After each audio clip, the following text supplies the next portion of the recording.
always hear me, you can't always see me, so hopefully. Thank you very much, and congratulations, it's International Women's Day, a great day to celebrate women around the world. Before we commence though, I'd like you to hopefully join me in paying respect to the elders past and present of the Wurundjeri and Wurrung of the Kulin Nation, lands that have never been ceded. May we take the time to learn about our Indigenous culture and history in Australia, and may we take the time today to particularly think about Indigenous women in science. And I'd like to just name a few of those women around Australia today. Tony Hay, who's a climate advisor, Carly Noon, who's an astronomer, Jen Campbell, an expert in genetics, Dr. Cass Hunter, who's an expert in coastal management, and Associate Professor Rowena Ball, who is an applied mathematician. Great Indigenous women of Australia in science today. And I think if we take the opportunity to learn more about these women who are really pioneering science, I think we'll be particularly proud of our Indigenous culture. So may we look forward to supporting those women, supporting you, so that you as women in STEM really make a huge impact to the communities that you are working in and that you want to contribute to. So let's think passionately about science and women in STEM, particularly today on International Women's Day. I'd also like to say congratulations to STEM Sisters. What an amazing achievement.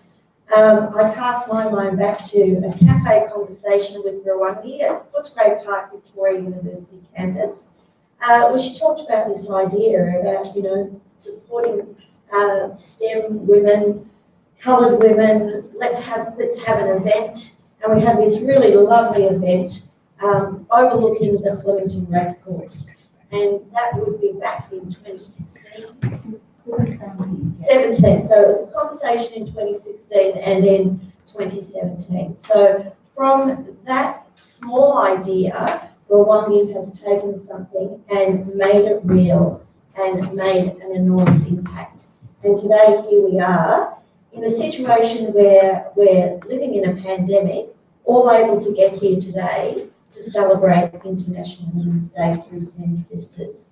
So I really want to congratulate Rwangi, and I do want to congratulate other members of STEM Sisters, whether you're on the board or the advisory board or the working party, the volunteers, and you being here today. It's just a really fantastic achievement, and hopefully something like today gives you even further motivation to really advance your discipline and to advance science and women in science in particular. So well done, Rwangi.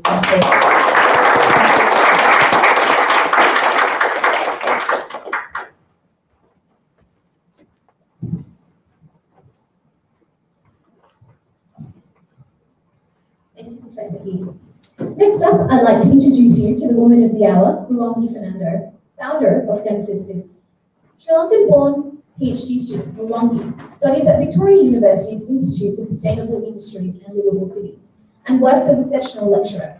She has received accolades for her research and believes in giving back, and so set up STEM Sisters in 2017 to retain, support, and celebrate female international students and migrants in STEM fields.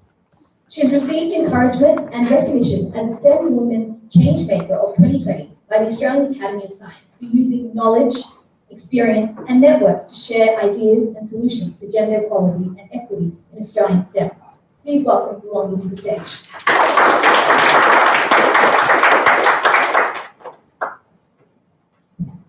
Hello everyone, and good morning. Thank you for all coming and joining us for the day. So, as Professor, I think the first idea when I talked about STEM Sisters was discussed with Professor Andy back in 2017, and since then we have come quite a long way, which have received so much of support and help through many colleagues and officials from Victorian University, because it was an idea began over there, and now we have been able to kind of expand it even bigger and better to reach out, I think, through many other universities across Victoria, and our aim is to move our initiative across Australia. So starting from that, personally, the mission began not knowing the whole details, to be honest with, but I met a lot of people who are women of color from diverse backgrounds, from different countries, not necessarily having their STEM skills, but not necessarily able to employ in their domain. And they were like, maybe they're doing something else and they were happy about it. But I felt this is so unfortunate that why they can't be, what they want to be in terms of being an engineer or a scientist. So, and my research group at university, there were multiple colored women, and we were thinking how we are going to navigate this problem if this is our future. So that's kind of really passionate through and trying to understand, because I was new to Australia myself, coming here and as an international student. So, and I've seen so much of there are many initiatives, because I think women in gender, in terms of many industries, has an issue of equal representation. STEM is, of course, has quite a lot. And recently I saw, this is very interesting, if you search a professor, if you just take your Google and just search professor, you will just get all male figures. But if you search like nice professor or a sexy professor, you will get all females. So that's the pathetic situation what we face today. So this was actually I have seen many, but now if you search engineer, there are creative kind of images what's really come up, but professor is still yet not to be that sort of digitally imposed in that particular area, but you can really check this out. So this is an issue that we face globally, of course, which needs a lot of attention into detail. But in Australia, we are fortunate to have very diverse set of people, and Australia celebrates diversity, where 50% of Australians either born somewhere else, or at least one of their parents is born somewhere overseas. So considering these facts, diversity impacts so much to the innovation in all the domains, mainly STEM as well. So we need to kind of harness this advantage that we have. So, but the real statistics, if I come across, I'll just have one slide over. This was recently published in 2020 July. The statistics were not available before that, but born STEM qualified females who have university qualification in STEM who are born in Australia, the unemployment rate is 3.3. Where people who are born overseas with similar STEM qualification, unemployment rate is 14.1. This is just to getting entered. The problem is really excelled at the middle level, senior level positions. So this is like having a country where 50% is so diverse and multicultural. We are not harnessing potential. So it's very important that we seek this initiative, or that's why I think there are a lot who have supported throughout this, but we need more things to be done in this domain. So this is kind of what we face at the moment. And in terms of what STEM sisters have been doing so far, so it's not just me. I've been backed by wonderful volunteers. I'll just quickly get them up. So there have been volunteers starting with me from the very early stage. So you can see all of them are volunteers who have contributed in different capacity. Similar like me, they are not paid positions, they just commit their time and their efforts. Mainly our projects, if I talk about, we run a mentoring program. We ran one in 2019 end, 19 end to 2020 when the COVID struck. So we only catered for 25 international students. So we felt, but we got 300 applications at that time. So we felt the need, we need to scale up. So currently we are working on a mentoring application app because industry applications are very expensive and we can't afford to use them. So we wanted to scale it up, so there is a team working on that. There is a team work here. Some of the activities we celebrate STEM women of color. We call it Big Sisters STEM Stories. So we used to share stories of women of color because we wanted to create more awareness about them. So we are going to make a podcast, and as we're going to celebrate today as International Women's Day, so we're going to make the next step of releasing that as a podcast. Apart from that, we have a separate separately LinkedIn group. We have over 450 members because we see that the awareness of opportunities is less among our women of color. So, and you don't have the right network, you don't get the opportunity. So what we have done is we have this LinkedIn group where you are basically tapping into another 449 people's network through that. And we have posted like nearly 500 opportunities over there, so you can see what new opportunities, what has come about, and because of its LinkedIn, the advantage is you directly see who posted the opportunity, original post of it. So you kind of get like, you can kind of develop a personal kind of professional communication with the person, so that would enhance your opportunity, like chances of landing the opportunity. If it's a job, or it can be a graduate program, or it can be a scholarship, it can be like an award. So we have shared, it's a dedicated LinkedIn group which is set for that purpose. And we use all our social media platforms to create awareness. So if you have been following us, or if you just scroll down, if you have just joined us, we have most strongly been in LinkedIn. I think we have nearly 1,250 odd followers over there. So we try to take the issues that we face in terms of articles and research papers and try to convert them into infographics, because it's going to be easily communicated to the audience and the community. Because it's very important that we share what we go through, because there are so much of wonderful people. It's just that they are not aware about it, because they are not been in our shoes. So it's our duty to educate about what we go through, so they can be more empathetic about ourselves, and they will definitely, help us doing that. So likewise, I just said few, there are many more. There are events, training workshops, and many others. So this all been not just done by me. All these volunteers which you hold this badge have been committed and working with me on this journey. And what is come up for the future, which are very hopeful, is about, we have put across an advisory panel because we felt we need the expertise of another strategic level in terms of taking our initiative further, in terms of applying for grants and try to maybe reach communities like across Australia. So Dr. Amanda Keepers over here we are so pleased and honored to have her as our chair. She's been the lead scientist for Victoria, and my always professor who have gone through with any struggle or any issue that I need advice, just a phone call away. A very critical, it's a critical friend, I would say, a professor. So she and many more are part of this advisory group. So we are trying to recruit people from different universities so that we can build it up, and also from the industry. So there are current members, so we will be working on this as well. So these are some of the activities and things. So if you continue following us, you will get to know more information about STEM Sisters. And I would like to leave you with this note. So all the women who are, if you feel like you are, if you don't feel belong, you do. And this is a country which supports. There are so much of wonderful people who have helped us. So, and there will be, it's just that we need to reach them and just make this happen. So thank you very much.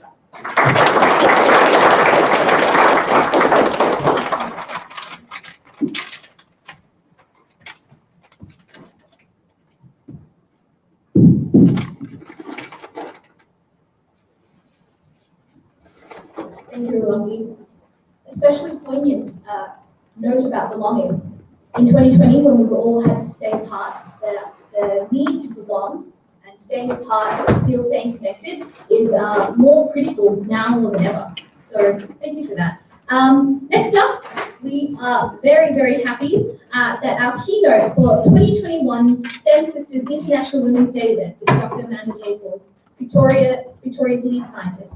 She's a catalyst responsible for working across the Victorian government to identify opportunities for economic outcomes by building relationships between businesses, the research sector, and government. She brings to the role a broad experience in technology commercialization, public policy development, and governance of public and private entities.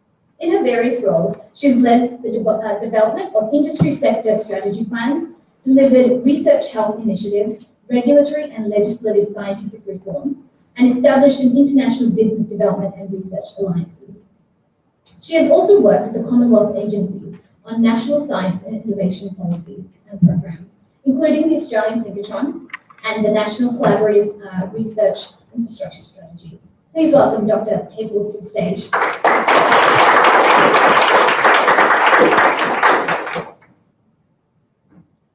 Thanks very much, Shaz, and good morning, everyone. So it is really, really exciting today. This is my first speaking event for 2021, and in fact, probably the first speaking event for 12 months, like many of you. And so, congratulations to everyone in Victoria, but everyone here today, because it's just been an amazing event. And so I would like to begin by thanking Rwangi and the volunteer team that you've seen up here on the slides for a marvellous job in, as Anne-Marie mentioned, identifying the issue and, importantly, doing something about it. It takes real courage to take on that risk of doing something that no one else has done before.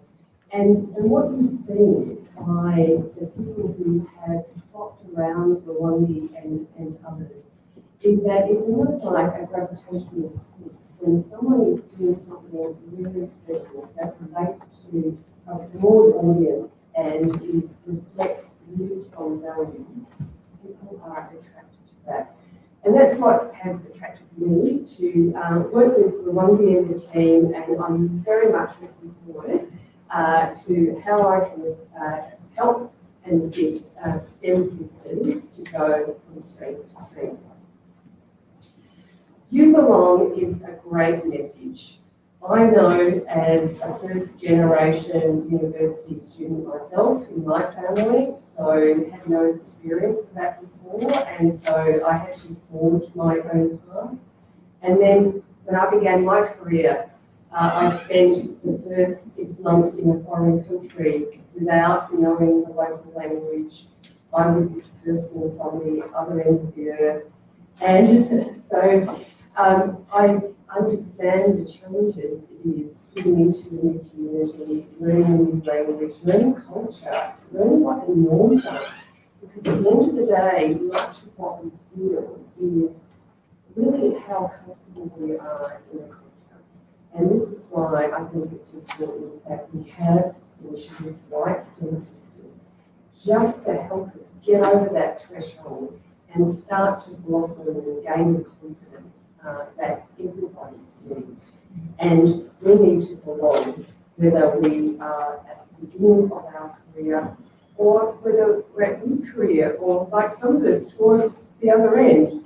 It's really, really important that we have that sense of belonging, and particularly for women as well. And it's a shame that the toddler's not here. I can remember when I've got two boys.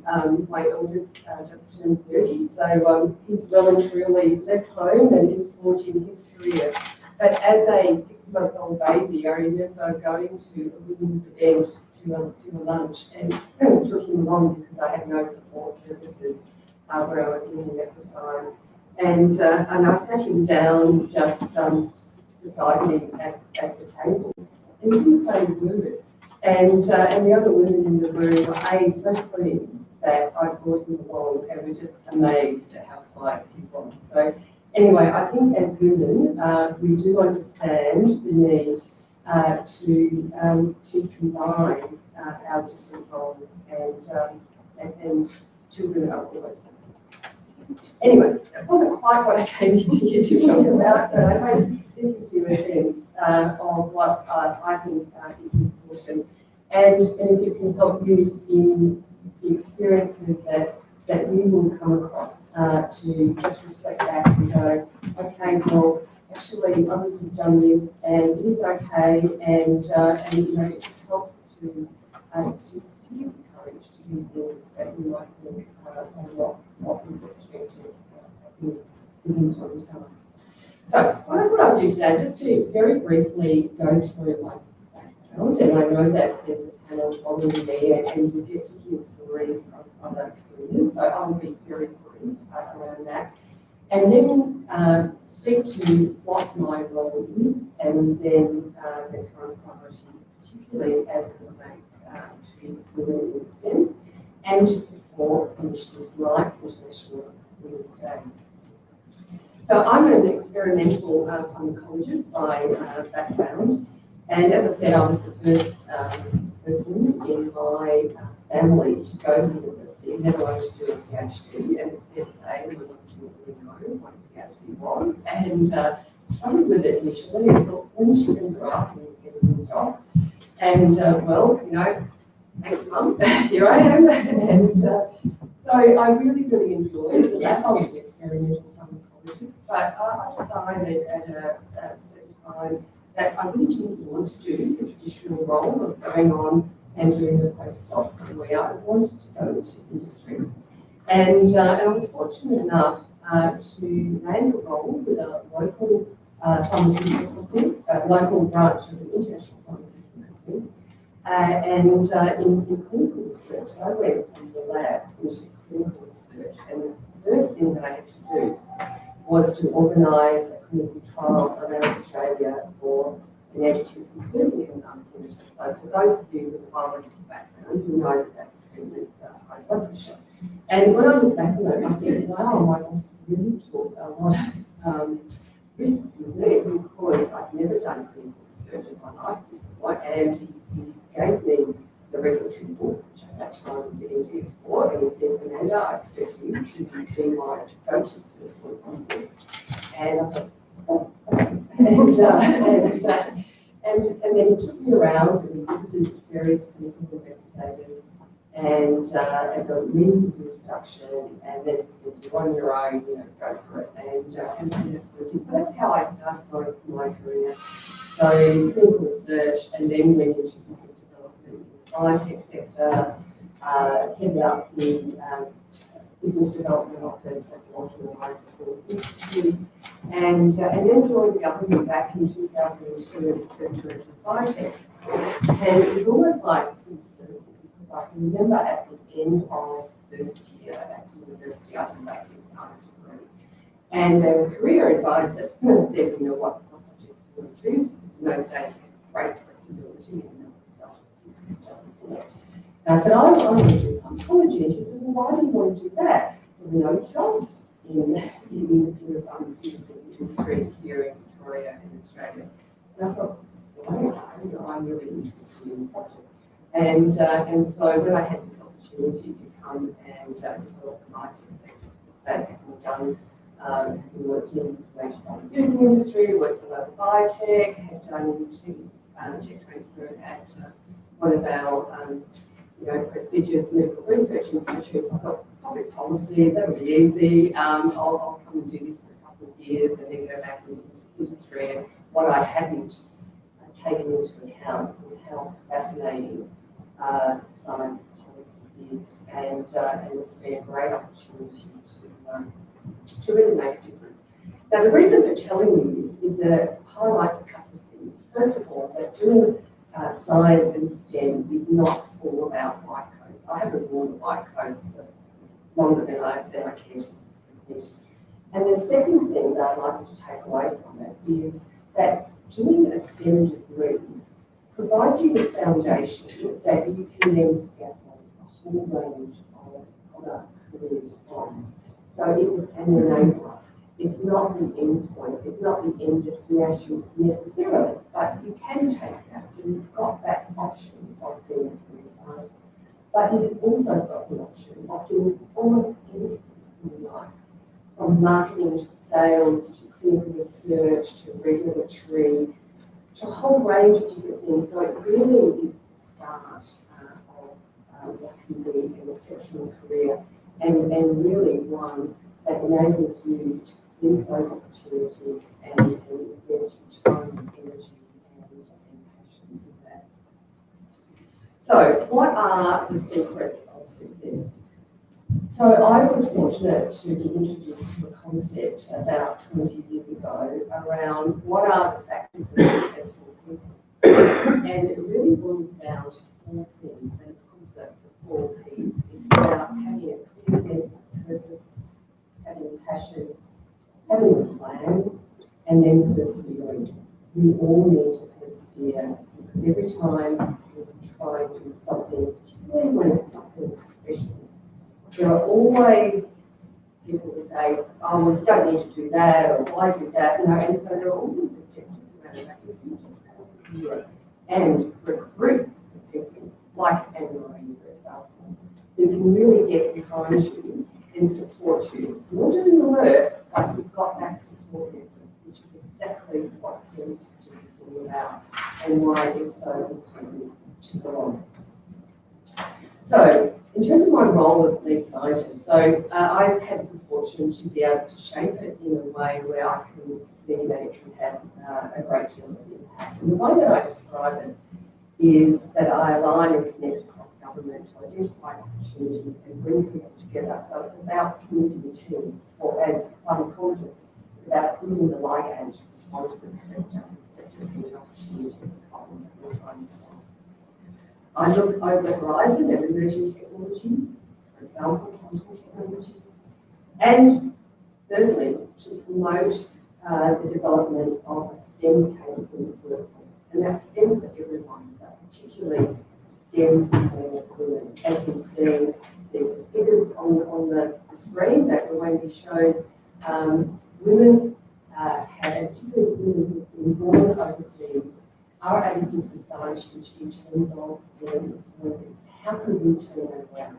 And of course, it's a broader problem, not just right across the economy, where we have women represent about 7% of the workforce, but only about 16% are STEM. That's a problem because the jobs of the future will require a degree of STEM capability. So if we are not supporting women in STEM, then we're not going to be able to change that situation. So, what are we going to do about it? So this year, a priority for my office is to promote women in STEM generally. And earlier this year, in fact, my very first event this year was with Minister Pulford at Swinburne University, and we launched this Women in STEM map, and I put some of these on the front desk. But importantly, you can get this online on my website, on the department's website. Just Google it and you'll find it. And really what it is an information resource to help people find resources that already exist. So there are over 170 programs that are either designed specifically to support women and girls in STEM, or that are co-educational. How do you find these? How do you find STEM systems unless you attend an event like this or to Victorian University? It's really, really hard. And so this is just a small step, like the small step that Rwanda took 3 years ago to start changing it. So we've got to start somewhere, and information about what it really exists is a great place to start. So that's just the beginning of what we see as being a major push to support women and girls in STEM. Minister Pulford, as the Minister for Innovation, is right behind it, and throughout this year we've been organising a range of initiatives that support this principle. Importantly also, here in Victoria, we have at the end of this month the commencement of the Victorian Gender Equality Act. So Victoria is the first state to actually legislate requirements on public sector agencies to commit to supporting women with the aim of getting to 50/50 across the board. And whilst a lot of the focus is on gender equality, and clearly that's a key principle, it is broader than that. It's about diversity more generally. So there is impetus right across the public sector. And we started this conversation with the Office for Women and with other important science communities here in Victoria, so the Melbourne Museum. And so I look forward to building the new ligand, the ligand that includes existing public sector agencies, but importantly, networks like STEM systems, so that we can join the dots. And it's all about giving opportunity so that you have the opportunities available to you so that you've got your choice. And if you're on the journey, you can choose to challenge as well. So thank you very much, and congratulations to the team and also to Victorian University for having the foresight and the wisdom to support Lynn and her volunteers. Thank you.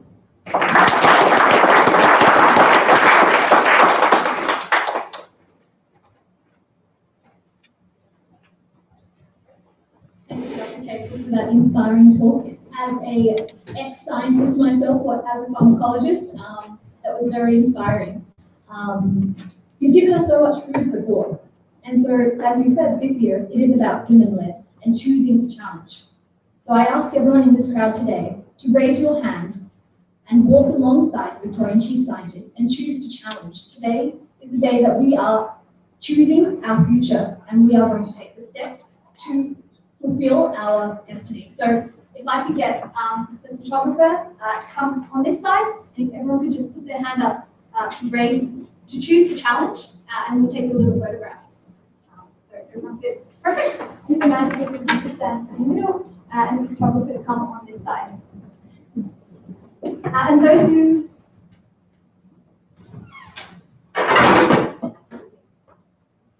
raise your hand up high. This is the year that we are going to choose to challenge.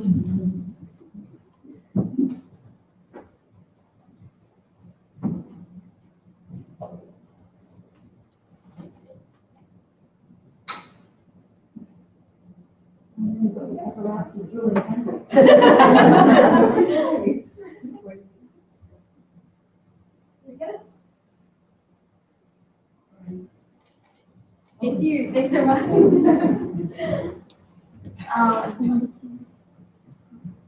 Time and time again. Oh, first of all, thank you so much for that. Time and time again, we've seen the power of women joining together to create a significant impact. So get ready to get inspired from our next session. In our panel today, we will meet 4 amazing superwomen who've been change makers in their careers. These women have walked in the same shoes as us, and today we'll be sharing their individual journeys about how they harnessed diversity into power and flourished in their own way, defining success in their own terms and championing women's values. So first in our panel, we have Professor Vassar Apostopoulos, Associate Provost of Research Partnerships and Program Leader of Mechanisms and Interventions in Health and Disease at Victorian University. Her expertise is multidisciplinary and translational, and in response to the current global emergency, Professor Apostopoulos and her team have focused their effort in responding to the COVID-19 crisis, investigating and working on vaccines and drugs to treat the virus. Please welcome her to the stage.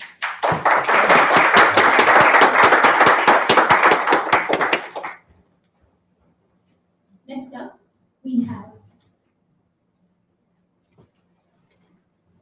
Bita Bayashar Mahdi, research scientist at CSIRO.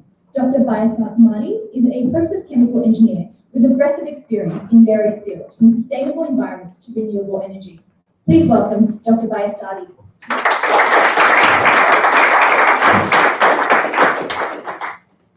Next up, we have Dr. Preeti Patel, Chief Technology Officer at Super Rewards and Shiva, Australia's leading female rideshare app. With over 11 years in mobile technology development, she is also a founder of Young Coders AU, a not-for-profit, and is passionate about increasing the number of women in tech. Please welcome Ms. Patel to the stage.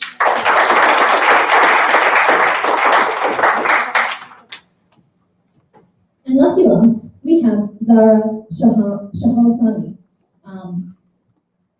Senior Demand Analyst at the Department of Transport. She has a background in civil engineering and urban planning. Her PhD research involves studying and modeling the dynamics of pedestrian crowds under panic. Please welcome Dr. Shahasani to the panel.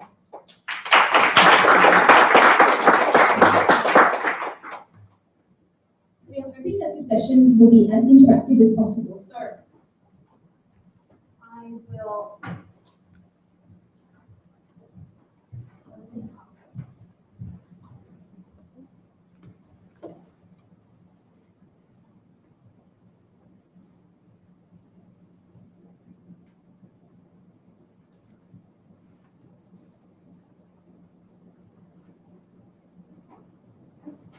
do have questions as we go through our panel, please go to www.menti.com. And if you put in our code, you'll be able to ask questions, and we can always ask the panelists questions. So please join me in welcoming our panel one more time.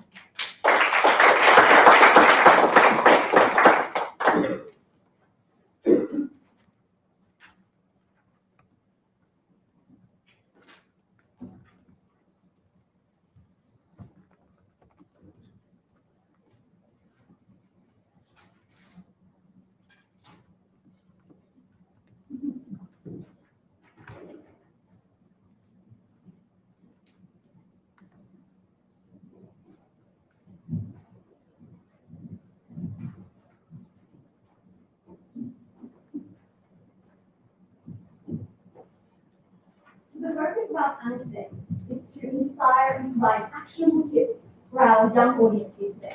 And how do you maintain successful career in STEM? So if I could get Professor Basso to start off with, how did you get into STEM?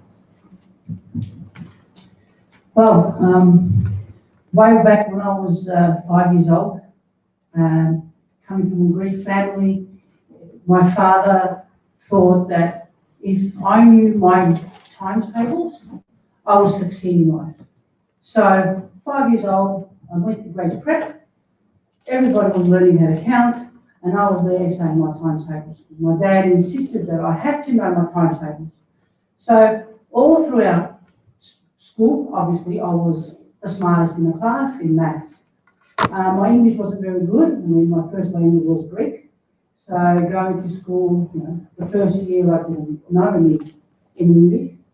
So obviously, I sort of drifted towards the maths, science sort of subjects. My English, was never actually taught how to write a proper essay or how to structure it. So I sort of went towards the maths, science subjects. There was only 2 females in year 12 that did physics. It was maths A, maths B back then, I don't know what it's called these days, but physics, chemistry, biology, so I did all those subjects. Obviously because I had gravitated towards that area, and I went to university and got into science, another university. And I still didn't know what I wanted to do, because at the time I had no advice, no one knew. I just went into science thinking eventually I might do medicine or dentistry, because that's what you do. You go to science to then go into another profession or another degree. And then in 3rd year of university, our lecturer came down, this is the 3rd year, and he gave us a research paper. And it was a paper that he had published, and it was on HIV. And it was, the latest paper, and he was proud of this paper that he had published. And he gave it to us. And he said, read this paper, because you'll be on your exam. Of course, alarm bells rang, and I read the paper because it's going to be on the exam, right? So I read the paper and I thought, wow, can you actually do research? I had no idea. I didn't know. I thought, I don't know, finish my science degree, I'll go on and do dentistry. That's what I had in mind. And I just got so immersed into this research paper, and I thought, this is what I want to do. And mind you, we went to the exam, it was not an exam. But at that point was my turning point where I thought, I want to do research. So I went on and did honours and PhD. So I guess it was from a young age, from a father that made sure that, maths is the basics of life. That's what he thought.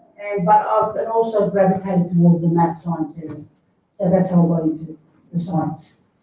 So Pavita, you yourself are a process chemical engineer. What was your origin story?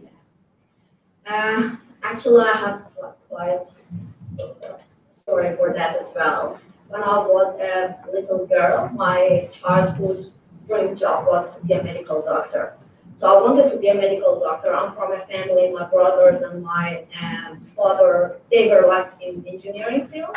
My mom was math teacher. I was thinking, okay, I want to be different. I want to do it like medical doctor or anything.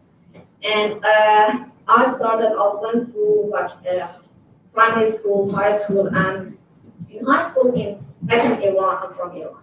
Back in Iran, in 1st year of high school, we have some sort of general courses, so we can decide which pathway we want to go towards our future career. So it was like three main pathway towards medical doctorate, and these were medical science things, engineering and law, social science, and this sort of thing. So after I see my scores, I saw that I'm terrible in microbiology, genetics, and these sort of related courses for a medical doctorate. So I'm not going to be a good doctor.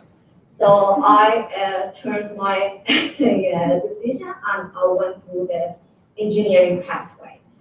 So again, back in Iran, we have to attend to university entrance exam. And based on our scores, we can decide which major we want to go, which university. And based on the university ranks, which city you want to do your studies and everything. I ended up doing chemical engineering in one of the top 5 universities in Iran, in Tehran, my hometown. So that was the story. After finishing my bachelor's degree, I said, okay, I'm done with study. I want to go and join industry, do the real work, see how it works. Chemical engineer, I want to do the job. So I joined in a company, oil and gas industry. Working in the office was fun. Going to site visits, it was like a little bit different. Male-dominant environment, oil and gas fields, like big buildings. Again, I was not that, tall or lady. So I was tiny. Whenever I went to the field, I felt like it's different, male-dominant. I'm not in it, but I don't really like it. So I decided to do my master's degree again, and then towards the end of my master's degree, there were opportunity to immigrate as a skilled migrant to Australia. So I applied for permanent residency. I wanted to do my PhD. I came here. I did my PhD at Adelaide University, and I said that, okay, that's the thing I want to do. I don't want to go back to industry. I want to do research. And, if opportunities like great, so I applied for a postdoc position at CSIRO, and I ended up being a research scientist now at CSIRO, and I really enjoy research environments in Australia. So that was my story. Kruti, you are working in a field that is quite new, so mobile technology development, and you're also very passionate about increasing women in tech. How did that come about? How did you get into mobile tech? So my story is quite similar to yours, actually. My dad wanted me to become a biology teacher or lecturer. So because he's a doctor and he wanted me to go into biology. But then I was not huge into biology. I was very passionate about computers. I loved playing games on computers as a child. So that made me wonder that how a Super Mario runs back and forth based on your key presses, and that's what made me fascinated to go into programming and figure out how that's happening. And I had to fight a little bit with my dad to take up computer engineering. So I took computer engineering, same as yours. You have streams to choose back home in India, that whether you can go for maths or biology or physics and chemistry. Based on that, you get your basically expertise. And then when I finished my engineering, at that time I was majoring in Java programming language, and just opportunity came through at the same time when Android was launched, very new by like Google, or at that time Alphabet. And then I was like, okay, we need to figure out something in mobile development. So I started programming, and it's a whole new world because it's a tiny small device. We program on not the big web screen. So it was very interesting. Started working on very low-key programming apps. And then I think probably one of the best decisions I made in my career to move to mobile development, because when I moved to Australia, I think I was one of the few developers who knew Android from the day it was launched, probably. So that's how I actually got a lot of attention in industry. And also, I did not know when I moved to Australia that Australia has lack of women in technology as well. So it somehow got some attention as well. And yeah, but then career was not that easy, of course. I had to start from scratch again over here. I had to start from being a very junior developer, but because I had the skill set, it wasn't hard to grow. And yeah, now slowly growing to chief technology officer position. So I'm very happy about that. So, yeah. I'm very happy for you too. It's fantastic that you've got a female vice chair now. Sarah, everyone here has this common theme of, not knowing that they were interested in science, but not knowing what their career was going to be. What was it like for you? Yes, yeah, and when I try to remember, it was that time that I told I like math. I think I was in high school, and we had like two books, and I kind of had a book for physics and math. And the picture and the math, it was like lots of integrals and unsolved math questions in the book. And the physics was like an apple and a glass with a bullet coming through them, and it shows like the physics of what's going on. And I thought, okay, that's really interesting. So I got into buying books with math questions, math problems, and I got quite interested. As Vina mentioned, I'm from Iran, as she said, I need to do the entrance exam. So I wasn't sure that if I wanted to do the engineering or like pure science. And to be honest, like pure science is not that popular at home. It's not practical. And I thought, okay, I'm going to get into engineering and find a way back to science again, which didn't happen. But I tried to like find side projects for myself, like writing mathematics books or like being a tutor. But like I did civil engineering as my bachelor, and I was like, no, that's not what I want to do. I need a little bit of a character for the thing that I like to do for my master. And I knew that I don't want to join industry at that time. So I guess I decided to go to urban planning and transport because it had like some sense of human in that. And it was not like brick and concrete all over the place. Because I chose civil because I thought it's going to be like huge mass and lots of formula I'm going to enjoy. It wasn't like that. It was just like brick, few like guidelines, and that was it. I'm like, no, not satisfied. So I did transport. I found it really interesting. So I decided to do PhD in that. But at the time, like back home, I couldn't find a topic that I really wanted to do. So I said, okay, let's find another country to do the thing that I really wanted to do. So I needed to move to another country for that, which at that time I was like, that's my goal. So let's just move the country if I want to do that. I came here, I did PhD at Lima, and then I decided, okay, maybe I'm just drifting a lot from industry. Let's go back there, get my hands dirty, and go back to academia, which hasn't happened yet. So and I wanted to be in public sector. So I went to Victorian, and I was there like for 1 year, and then I went to Department of Transport, 1 year there, and maybe at some time back to being again. Everyone here talks about some version of success to them. What does success mean to you? Yeah, I just tend to like speak very, very low volume, and I'm afraid of microphones as well because it just magnify my voice. So, because at each point in life, you have some goals. You define goals for yourself, and success might mean you achieving them. A sense of satisfaction in the way of like walking towards those goals. So, and I monitor myself or like every like now and then to see how the goals are like different from like a year ago and how am I walking towards them. Do I get that satisfaction from following the goals that I set like last year, or do I need to just rearrange them again? So at this stage of my life, I guess success to me means to like being more part of. If I can achieve these goals, I think like being more involved in community work, it means that, yeah, I'm working towards that. Yeah. You said that until you came to Australia, you did not realize that there was a lack of women in tech.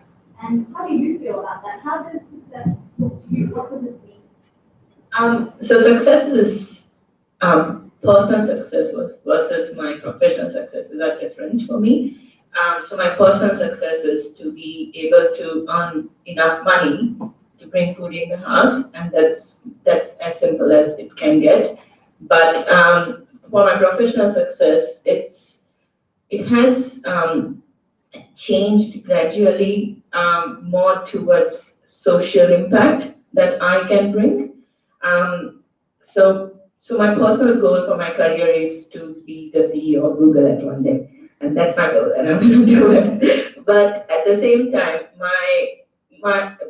when I grew in the industry in Australia, I got a lot of love from people, and especially from women who aspire to be in technology and who want to make their career in technology. And for them, I was seen as one of the role models, and that made me realize that I have the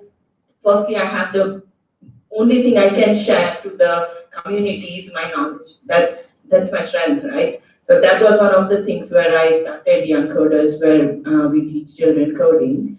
And the other thing was to me to be able to sit somewhere like this and share my story, so more women feel empowered that yes, you can do it too. If a small town girl from India can do it, everyone can do it, right? And that's what is success for me, that even if one girl would get inspired and go to and be a technologist, I would be very happy. So yeah. So to you, being a professor, only 3% of PhD students go from that PhD experience all the way to that professorship level. What does success mean to you now that you have reached in academia that precipice of success? See, at different stages of your life, you have different, success means different in different stages of your life. So when I was a PhD student postdoc, for me at the time was having publications, because that was, and getting a grant. I mean, that was, for me, that's how I saw success. But as you move up the scales, you like to then give your expertise and your knowledge, show it to the younger generation, and then see them succeed. So I see that as success. So I have a lot of students, and I like to mentor them in a way to see them achieve. Now, in the more senior role, I also like to contribute my knowledge to develop what we want to develop in the executive role. Also, being now a mother, there's another success in your life. I see success is watching my girls grow up and be, for them to develop into independent females and succeed. And I also see that as a success. So depending on what stage you are in life, success means different, and there's different ways of seeing success. So now that I'm being a professor, as you said, there's only what 3% of females are professors. I mean, there's a lot of hard work to get to that stage. My journey was a little bit different. So I went from postdoc to professor like within 7 years. So 32 years old, I was full professor. That was quite young, so I developed really quickly. I had children later in my life, and then so I was a professor. I had children, and that's where there was a turning point in my life where I had, with personal reasons and various other reasons, I took a 2-year career break. And although I had lots of NHMRC grants, I had active lab, I had like 40 research assistants, postdoc students, working really successfully, I had grants, I took a 2-year career break. By that time, after 2 years, all the grants, the students, they finished, so that was all gone. When I wanted to apply for a job again, after 2 years, I couldn't find a job at the professor level, because when you apply for a job, I had to come in with funding. I go into a lab, I had to have funding, I had to have, where is your active lab at the moment? I wasn't working for 2 years, I took a career break. So I found it really hard to find a job. There were no pathways for females at the time. It was really difficult to get back into work at that level. So I started applying for jobs at lower levels, at associate professor level, at senior lecturer level, like all the way down. And I got a job part-time, just for 9 months, 3 days a week at level 8, all the way down to the bottom again. So from going from professor all the way back to the bottom. So I started again, and I just wanted to get back into research. See, at the top level, to get back into that, it was hard because I wasn't active in research, and having a 2-year career break, it was really, science progresses so fast, so it was really hard to go back at that level. When I was applying for jobs at a lower level, obviously I was too qualified.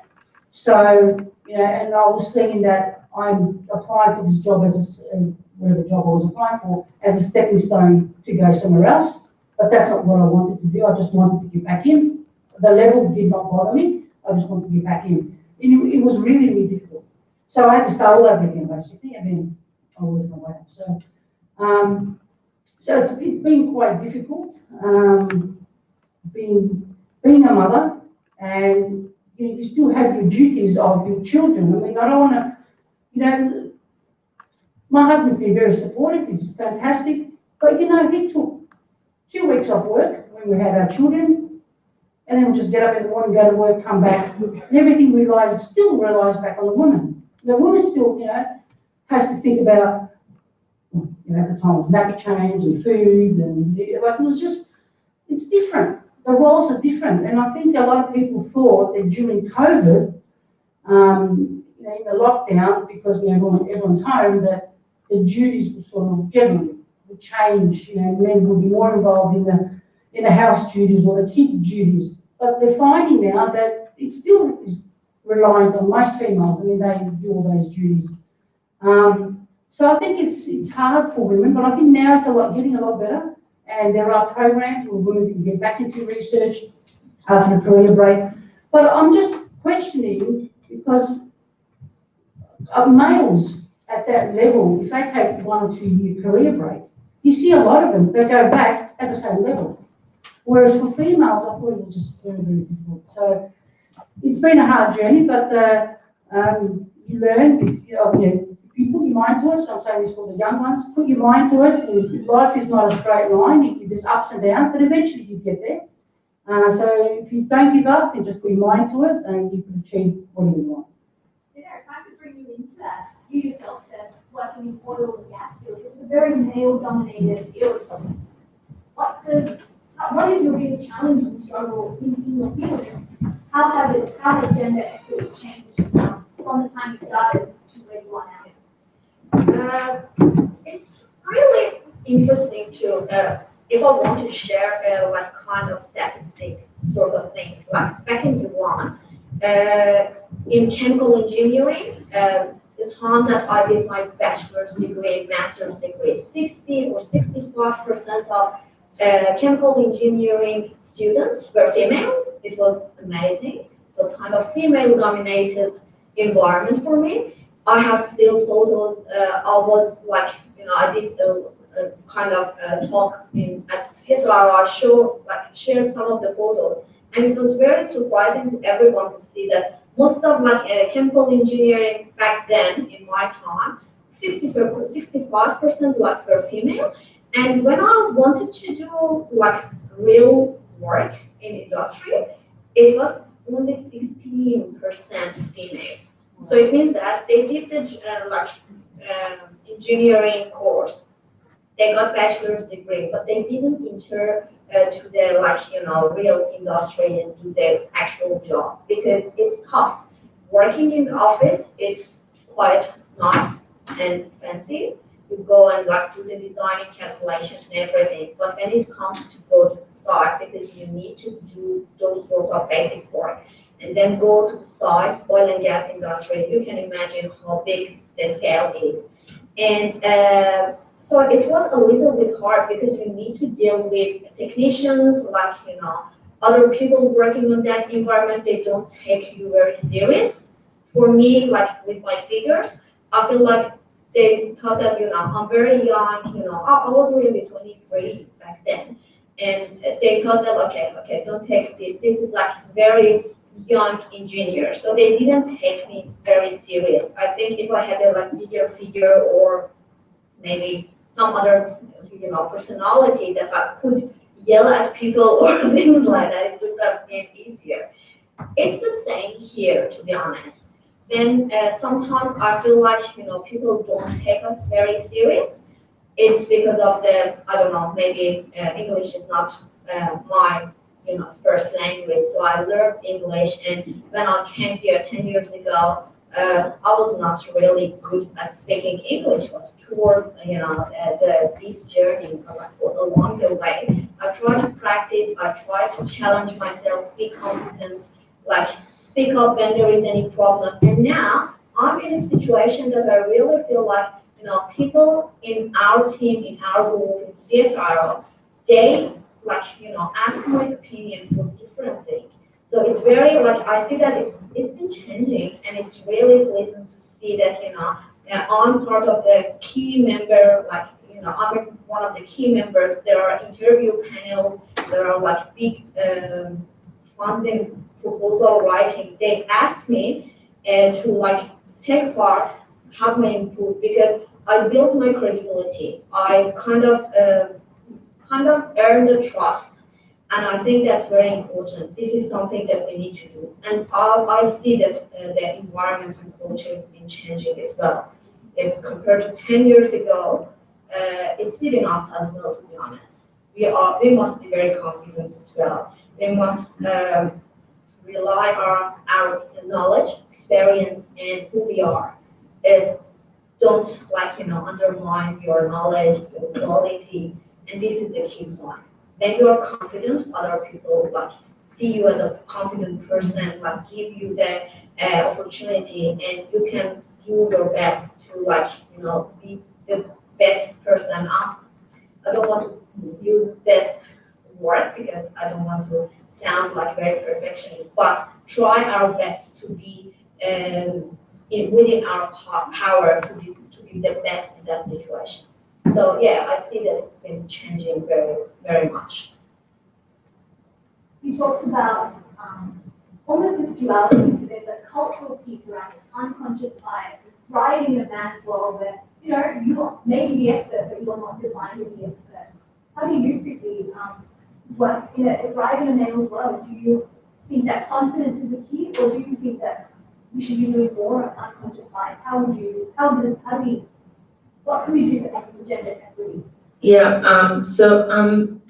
I agree to most of her points, because exactly same has been my journey. Like, first of all, you don't have to be confident on your day one.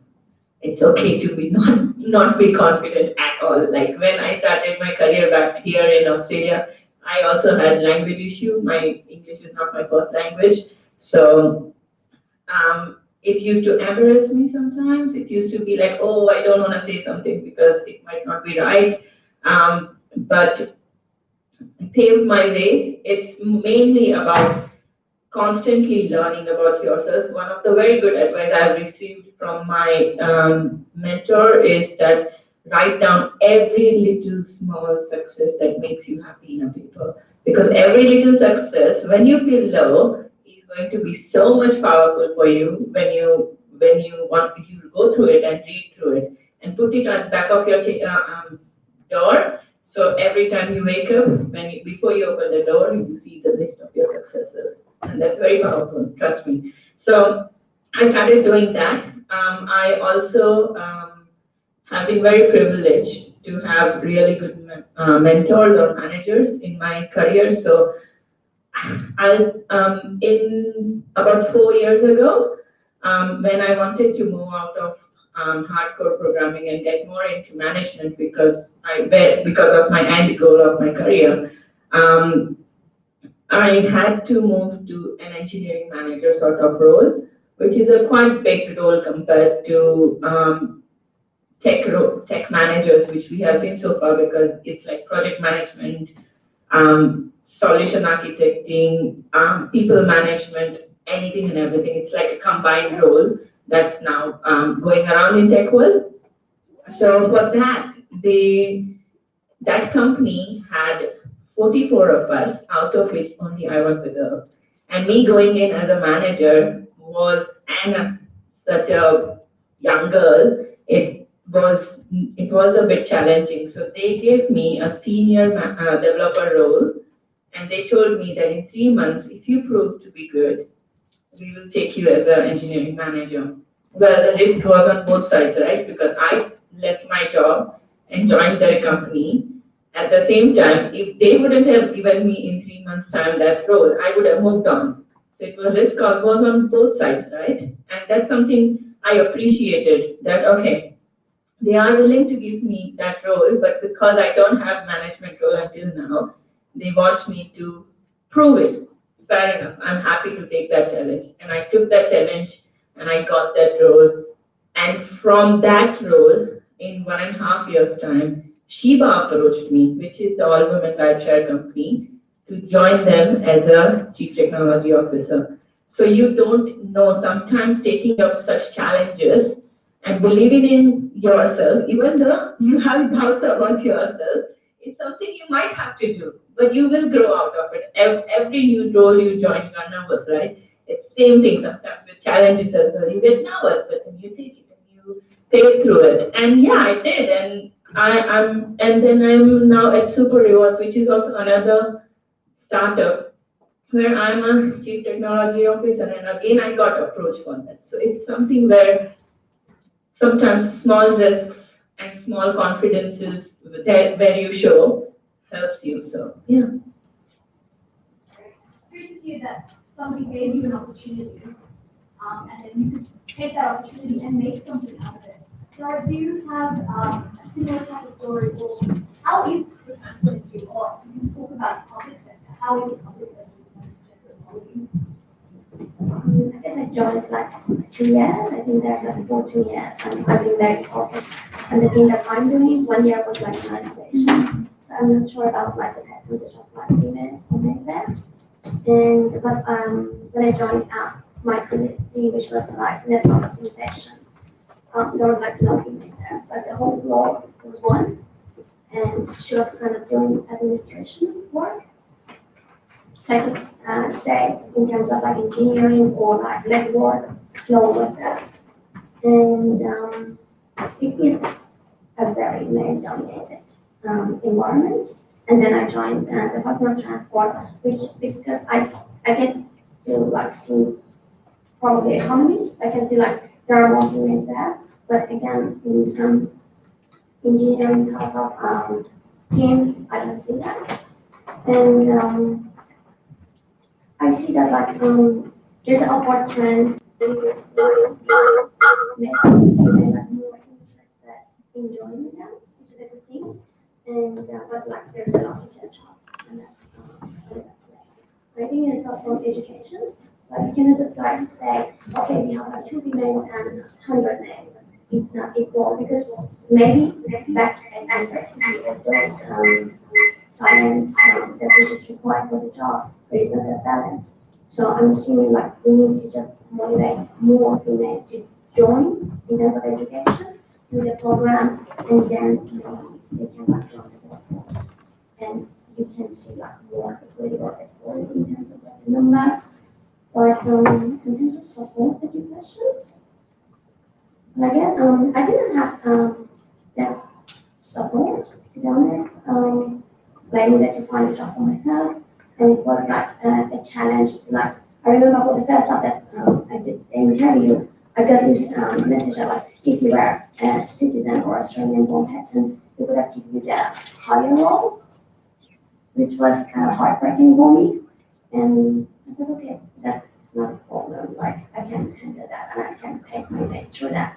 And then for the second one, was the same thing that like because of all the members of the team, they are like older than you and they are male.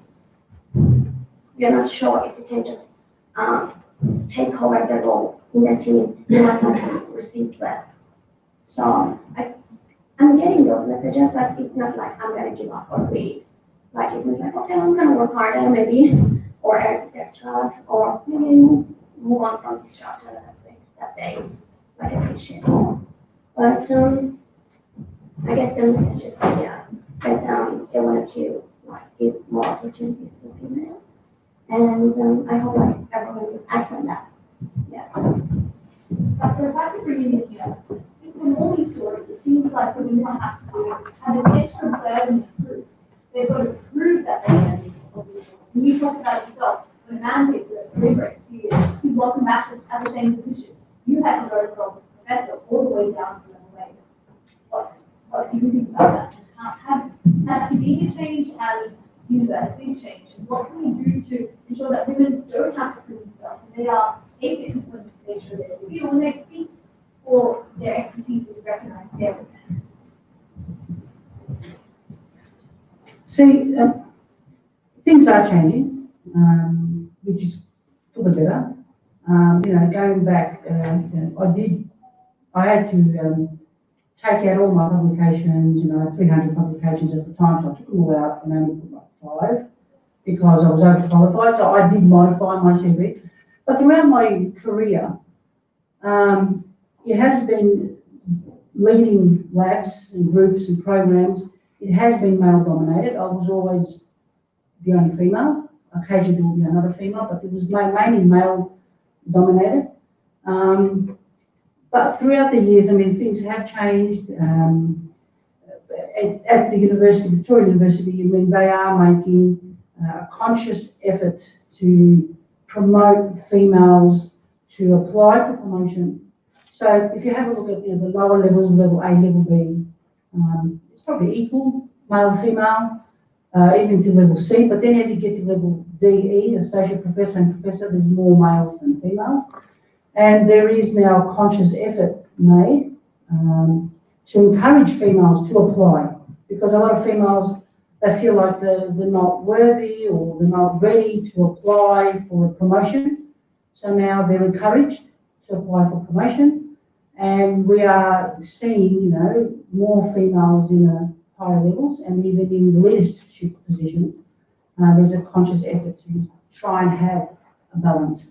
So things are changing, and they are changing to see that balance.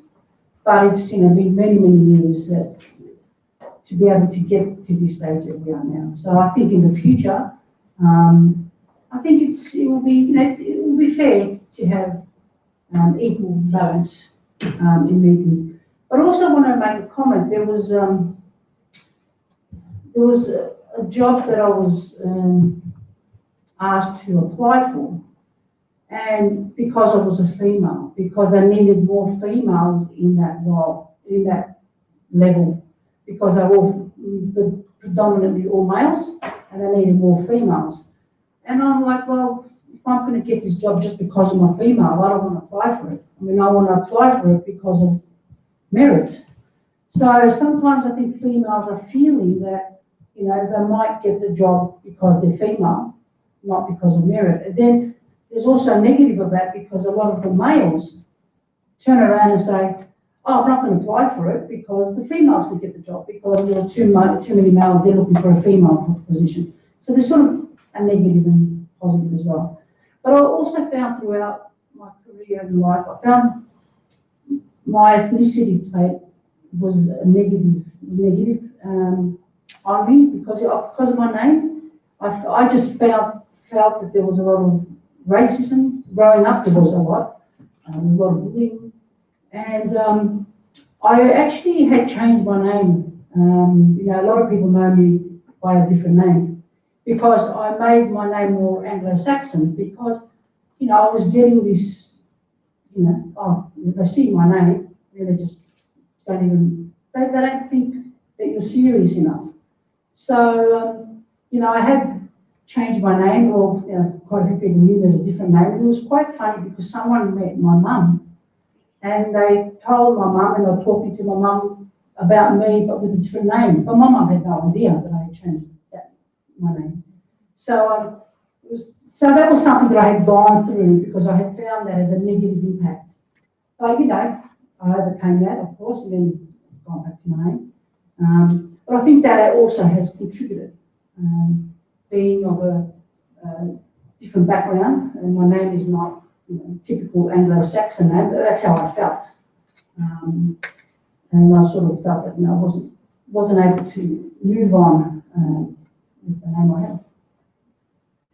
You also mentioned that, in the first line, you mentioned this as well, this sentiment is echoed. As women of colour, do you feel that the workplace has correctly implied that there are not just gender inequality, but also racial inequality? How do they factor that into account? When I joined our team in CSRO, we were I think 15 in the team. Only 3 of them were female, most of them were men. But we had a very diverse background. It was very surprising to see. All was from Iran, another person from Middle East, Europeans, and New Zealanders, and this sort of different cultural background. Malaysian, these are, and it was amazing. I see that it's not only about having some female on board. It's about different cultures, and I think that really brings some sort of a different different way of thinking, and also a joy into the team. We can share different stories, experiences, and that was amazing. Towards my journey from being a postdoc, and now it's been around over 4 years that I'm in CSRO, I can see that the culture is changed, and they try to have more female on board. Now we are 18, 5 of us female, still rest 13, 1/3. It's not too bad, but they're looking for, more female, but still we have a diverse background. I see that they're changing, and all received a lot of support in CSRO, to be honest. I had to earn whatever I have now. When I finished my postdoc, there was some sort of something, from government. They call it ASL. It was average staff leveling. It means that CSRO, for example, as a governmental sector, they cannot have more than, I don't know the number exactly, but for example, 5,000 staff in Australia. So they couldn't offer a new position, a permanent position, or even term positions.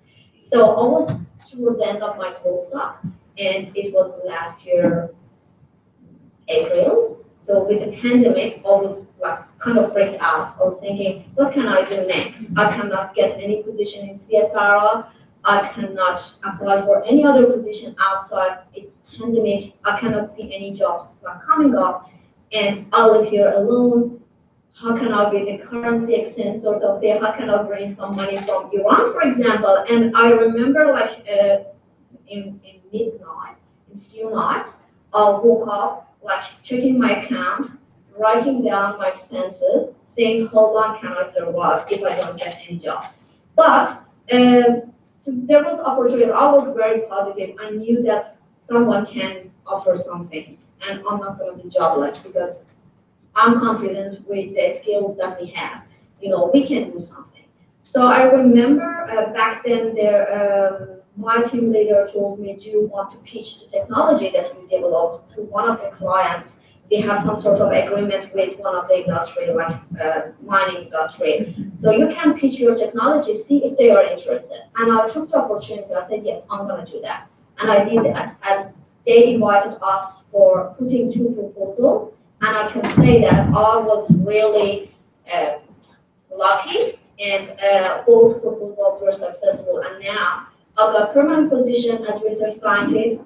I'm leading 2 multi-million-dollar projects, and I'm well, respected within the team. I'm saying that I had that support. That was the opportunity. Someone told me that there is opportunity. Open your eyes, do that, and I took the opportunity. I was too scared. I was thinking I might not be able to do that with all the stress and everything. But here I am. I could do that, and I receive a lot of support because everyone talked like, okay, you can do that, and we like got your back.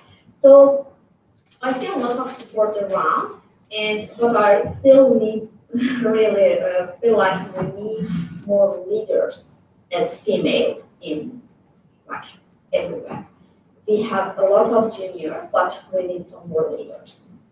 Ruby and Zara, how have your experiences as people of color? To me, it's very interesting that we live in a globalized world. The ability to speak another language means that you can connect with a whole different country, and that should open up business opportunities. How can you turn your experience into an asset applying to that question, or talking about equality in the workplace? So just regarding my cultural background, I've had a few struggles in that, more than me being female in tech, to be honest.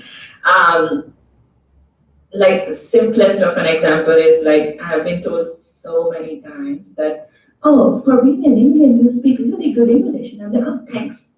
Of course, we learned English back home in India. Like it's not that we did not learn, it's just we don't talk in English, right? So one of the things, probably a little bit controversial, sorry, but one of the things I learned from my career and my growth is that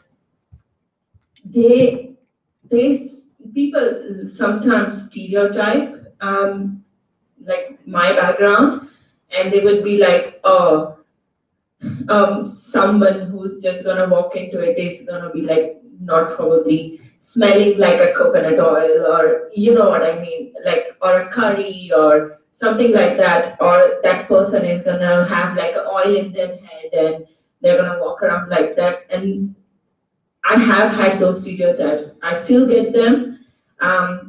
I deal with a lot of government organizations because of the type of work I've done with Sheba as well as in the new company. And I had to put extra efforts in myself to present myself well, so I don't get those stereotypes on my first impression. And it's as terrible as it sounds, it was something liberating to me as well, because I'm kind of changing the stereotypes about Indian women, right? So I was very happy about that as well. Simplest of an example, girls, when I go to get my makeup done, if by any chance outside, they put like 10 shades darker on my skin on a foundation because they just think that I'm so dark, and it's just a normal, I think it's unconscious like bias that they just don't realize sometimes that they say some things which are not very inviting to other person. So I've got a lot of stereotypes around that, definitely. On Russell's comment as well, I did get so many opportunities as being a co-founder or a CTO of companies purely because I am a woman, and apparently I could be wrong, but government has grants, special grants for startups which has women as a co-founder. So I used to get that attention a lot, and I had to be very, very careful for the companies I join or I tie up with because of such weird scenarios where they would want women in tech. And I was like, I want to be hired for my skills, not for my gender or my background. So yeah, there has been, but it's changing. It's changing very rapidly. Good thing. The technology in general as well is quite dominated by Indian backgrounds. So it's just changing about more women's side as well. That yes, more women with Indian background can have as well, or more women in general. Like it doesn't have to be any stereotyping about anyone. You know, it just should be a workplace where everyone goes, does their best, and goes back home. So yeah. How do you feel about this as a woman in power working in government? Is it a double jeopardy where not only are you the only woman on the floor, but the only one with a diverse background? And is that background valued? Well, as I mentioned before, it's changing for better. But when I started, it was like maybe a negative connotation with a name. They're like, can you speak English? Do girls go to school there? I was like, no, I don't have any education. Yeah, fine. They just gave it to me. But like these sort of questions that like you cannot get the perspective of the person who's listening to that or who's hearing the question.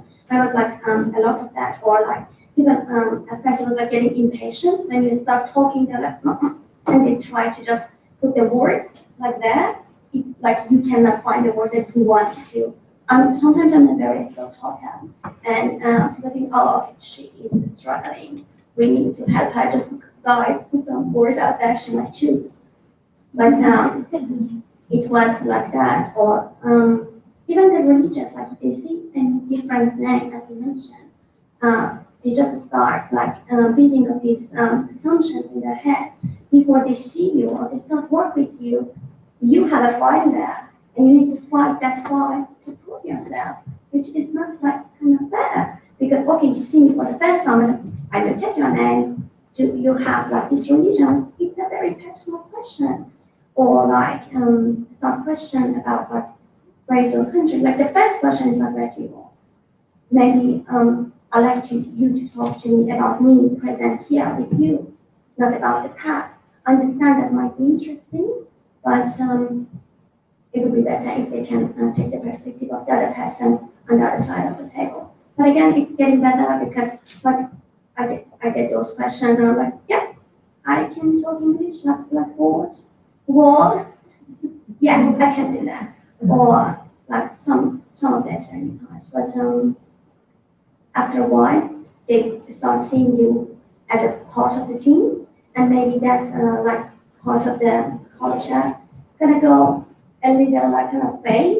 At first, you need to fight it, and you don't need to just like be like take it personal. That's what I learned, that it is not personal. At first, I used to take it like kind of personal, that they are talking to me, or I took those questions like kind of not attack, but like questioning myself.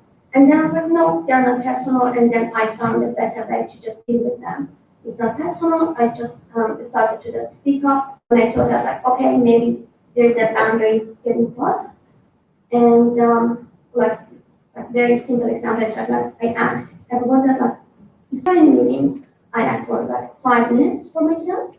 If I want to update you, please be patient with me, because they were like starting shaking their head, and by just saying that, they knew that okay, she needs that 5 minutes, and they just start giving me that 5 minutes, and after that, like it got better with like another accent in the team. They got tuned to my accent or whatever, but yeah. It's really interesting. Dr. Lama speaks very, very, very slow, and his leadership style is that's very consistent. That was wonderful, and it's interesting to hear that because you speak slow. It's like, oh, you just can't find your words. It's not that you're thinking and trying to articulate your idea in the most concise manner. So that's an interesting point. It also seems like the workplace tends to have these microaggressions, but all of you guys have implemented these small acts like positive affirmations to say, no, I just need 5 minutes.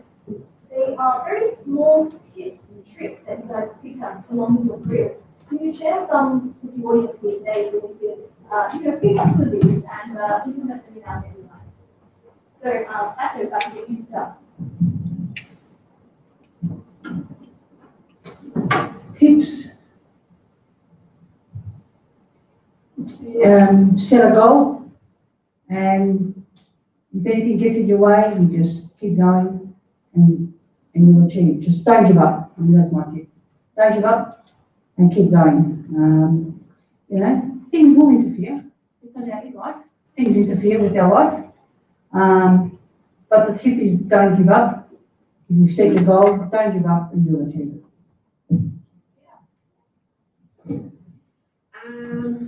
To me, I think we should be very proactive. Look up for opportunities, whatever it is. It's like an award, scholarship, fellowship, or whatever it is. And take the opportunity, work hard, like put yourself in that situation. If it's successful, that's wonderful. If it's not, apply again. Don't be disappointed. This is something that helped me a lot. I have a couple of them. So firstly, hearing our stories, I wanted to say that don't get discouraged at all that there is always so many challenges, because we are the first wave of, in a way, women who are, like a lot of us are going in at a time right now. Like until that it was less women, but now there are more.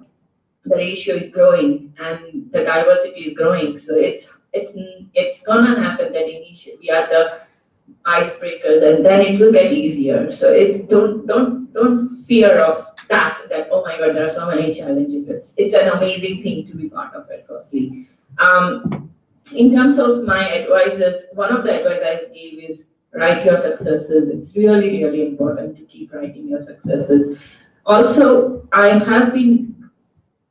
would say that I've been very privileged to have amazing mentors, because I grabbed an opportunity to make that person a mentor because I saw that in him or her.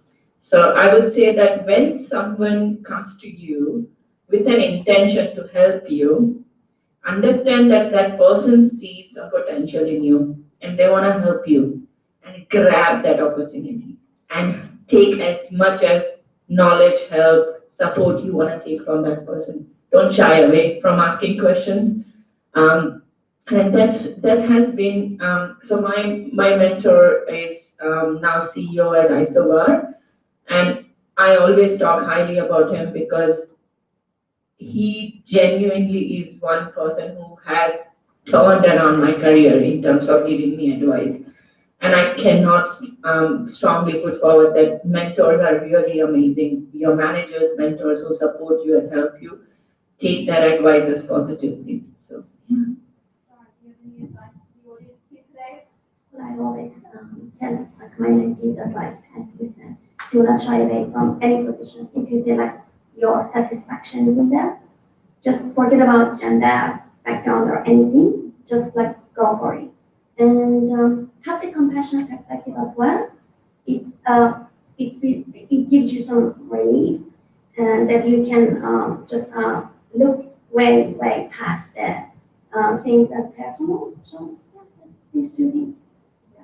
I see some questions coming in from the audience, so I will encourage you guys to go on menti.com, use the code and submit your questions. We will have maybe another 5 minutes of questions from the audience. But before we go through these questions, I do have a question, Basso, and all of you guys have touched on this. Often when women are applying for jobs, unless they hit 9 out of 10 of the criteria listed, they're not going to apply for that job. Whereas it's shown that men, if they hit about 50%, they're very happy to apply for that job. So a quick fire round. What is one piece of advice that you would give someone who's starting off in their career? Quick, an advice, a tip, a practical thing that they can implement in terms of starting a foot in the door. I can say that whenever you want to go, whenever you get an opportunity to give an interview in any company, whether it's a smallest of role or the biggest of role, go for it. If nothing else, you will at least learn the skill set they require for that role. So go for it, okay? Yeah, I think I would do the same. I would apply for like within my interest. I'm not gonna. I can be selective. I don't want to apply for anything. You know what you want. You know what you like to do. Based on that, look up for opportunities. Apply.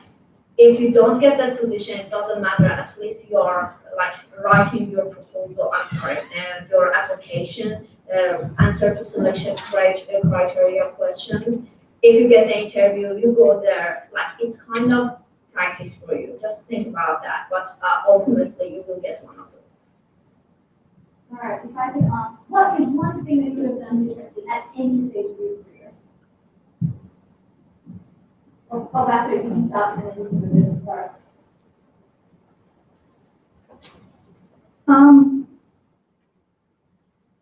Well, I've been asked, questions in the throughout my career. If you were to reconsider, start all over again, what would you do? My answer is always, I'll do the same thing as what I've done, because I'm happy with what I've done, what I've achieved.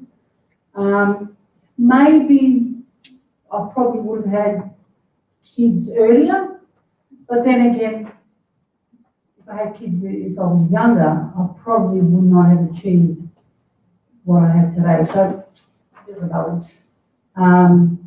But you know, I will not change because it's a learning curve, and yeah, just wouldn't change anything. All right, what about you? What would you do if anything differently in stage of your career? Out of that regret type of person, so I don't look back and say, okay, that decision was not right.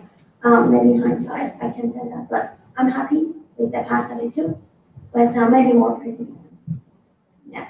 This is a question for all the people that actually migrated to Australia, get a job. What are the biggest hurdles? And we already talked about mentorship as a source of support. Are there other support? Are there other untapped or secret that you know that could help someone who's an international student or a migrant? So go to meetups, especially if you're in tech. Tech world is very heavy on meetups, and they shout out about jobs, internships, stuff like that a lot. And another thing is find out people who are, to be honest, I'll say about myself. So I love to help new people in the industry. So I kind of have on site started stepping into recruitment space, but I don't want to be a recruiter. So I'm kind of helping out interns to be getting internships in startups.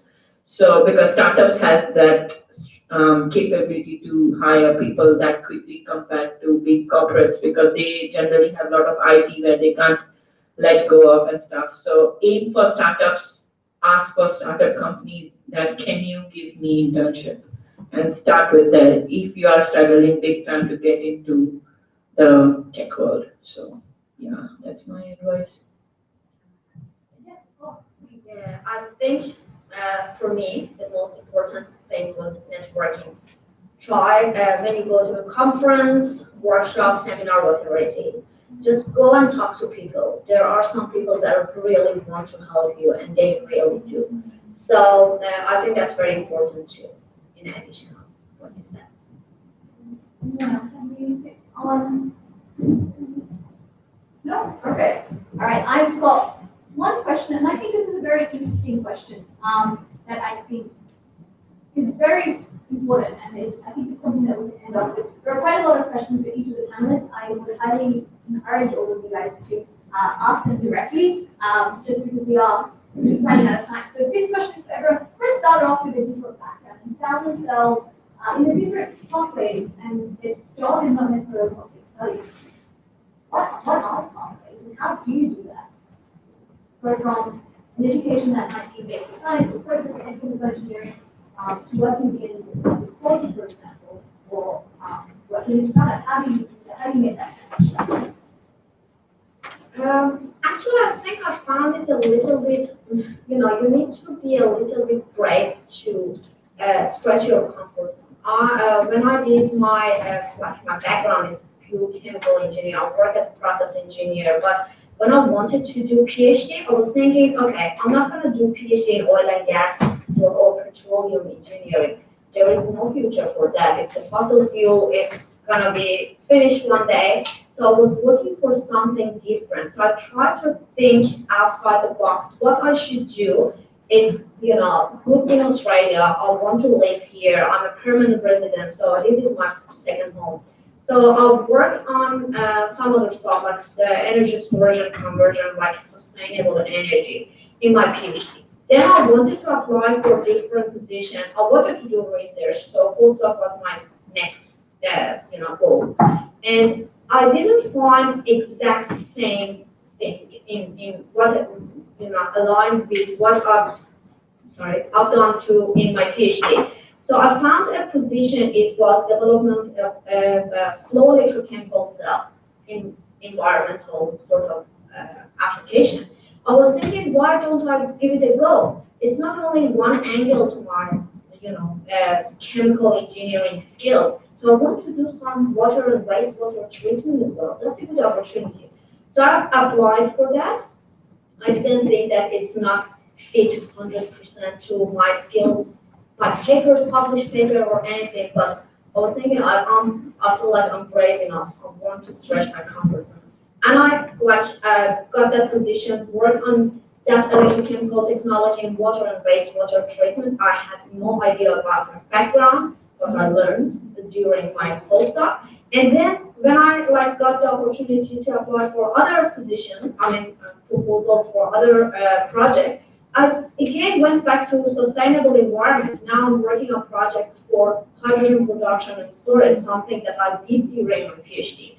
So I think it was some sort of stepping stone for me that I feel like if I didn't do that, I couldn't have achieved what I've achieved today. So just stretch your comfort zone. It shouldn't be again exactly the same pathway that you went through during all your career time. Stretching your comfort zone. Yep. And getting ready. For me, to be honest, I work in tech. I study tech, so not much different that way. But like everyone else, my end goal is also to work for a multinational company. But during that time, I learned that my passion was I'm a very creative person. I like to share ideas, build something from ideas and stuff like that. And eventually, I paved my path into the startups world. And now I have 4 companies in my portfolio in terms of the companies I work for right now as an either advisory CTO or CTO. And the startup, they are all startups. And that's something which I found my passion into, building something which goes out to user and which is quite meaningful often. She covers women rideshare company for women's safety. Super Rewards is something where it's a cashback system, but you get money back in your superannuation. So you're building your future instead of using that money in cashback straight away. So these are the things where I quite passionately believe in helping the community, doing something which is good for community. And I have been able to do that more with the startups than the multinational companies. So I did not go with the big brands all the time. And I think sometimes that's a good pivot as well. Move out of your comfort zone, be brave, and take a risk. Anything else to add to that one? Like do your research, where you want to go, find people who are working in that area, talk to them, ask them to be your mentor. They can show you different paths, so you can choose. Because if it is not the path that you've been on, you need someone to maybe walk you a little bit. So yeah, again, be brave and just find those people, reach out for help, reach out for guidance and advice, and do not be shy about that. I think the perfect example was Dr. Cable's, where she presented that she started off in pharmacology, she went into clinical research and into policy, and now she's a leading scientist in the government. So I think she's the perfect example, and we heard the great presentation where we could all learn from. But so there isn't, the pathway. People think, I did science and that's what I'm going to do, just stay in science. But there's a lot of opportunities. You can divert and go into other fields as well. But all sort of related back to science, but move around. Does anyone else have any final advice or information that they'd like to share with the audience? Okay, so if not, on that note, please join me in thanking our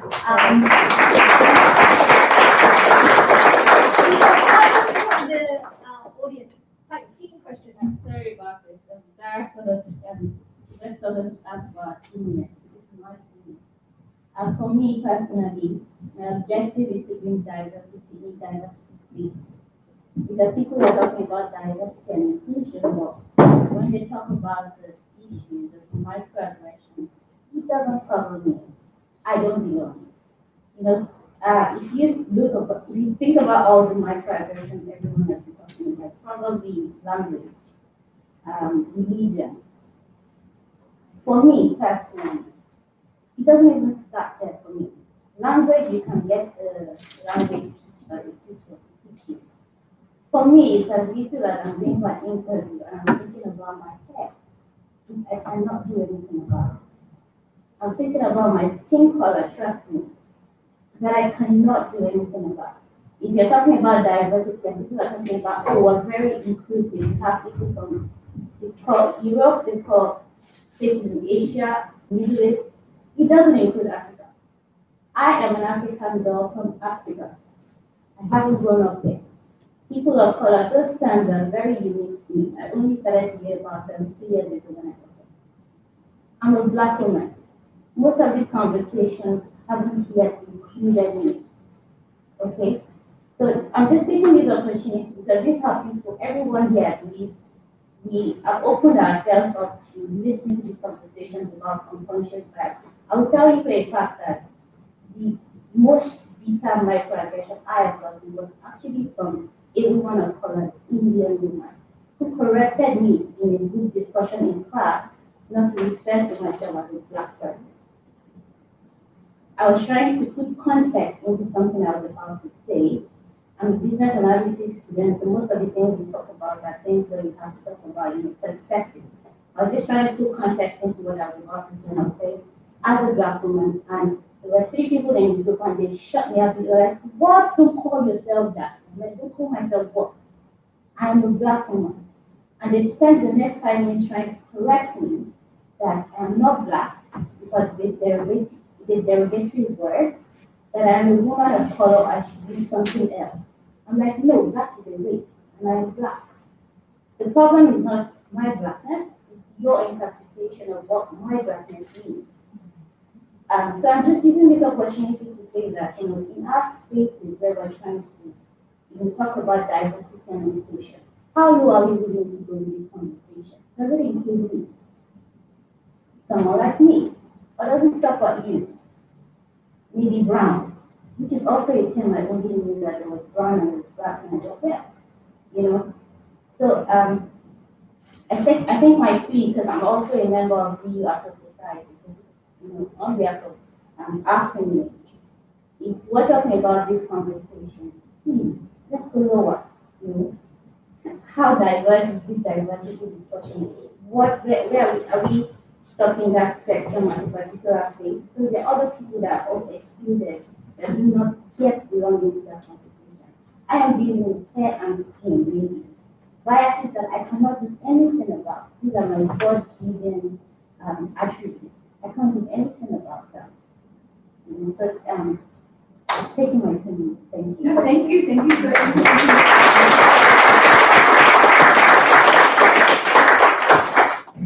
I'd like to say on behalf of everyone here at STEM Sisters that when we talk about diversity, it absolutely includes you as a Black woman. Racial diversity, in my start, I talked about not just racial diversity, but gender diversity, sexual identity diversity.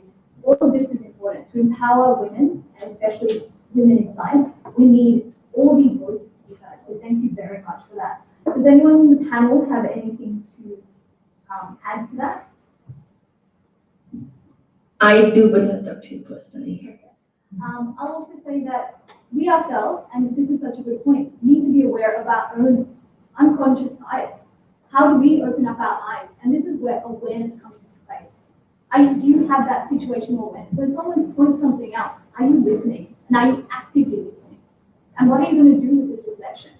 And so I thank you, and I'm listening, and we will do better, absolutely. Thank you.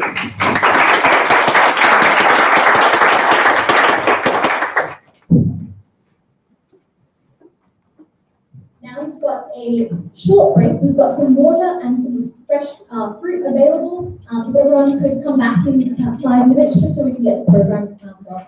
Thank you. Just 1 minute. We already have a small surprise for everyone.